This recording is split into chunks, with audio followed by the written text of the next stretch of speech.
Hello বন্ধুরা, আমার নাম সাহেব। এয়ার ফান 69-এর তরফ থেকে আমরা একটা ভিডিও আপলোড করতে চলেছি।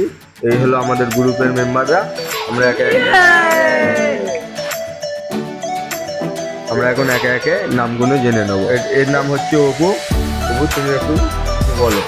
তো বন্ধুরা, আমাদের ভিডিও যদি ভালো লাগে তাহলে সাবস্ক্রাইব করবেন, আমাদের পাশে থাকবেন আর বেল আইকনটা প্রেস করবেন। আমাদের ভিডিও খুব শীঘ্রই আসতে চলেছে, সাবস্ক্রাইব করে রাখবেন। এবার আমি একে একে সবাই নাম পরিচয় করে দেবো। এর নাম হচ্ছে বুড়ো, এর নাম হচ্ছে সাদি, এর নাম হচ্ছে সোহেল, এর নাম হচ্ছে বাদশা, এর নাম হচ্ছে ফারমান। তো হ্যালো বন্ধুরা, আমাদের ভিডিও যদি ভালো লাগে তো লাইক, কমেন্ট, শেয়ার ও সাবস্ক্রাইব করে দেবে আর আমাদের পাশে থাকবে আর আমাদের সদস্যদের দিয়ে বন্ধুরা, খুব তাড়াতাড়ি একটা ফানি ভিডিও আসতে চলেছে, ঠিক আছে? আপনারা সাপোর্ট করতে থাকুন, আপনারা শোনার দায়িত্ব আমাদের।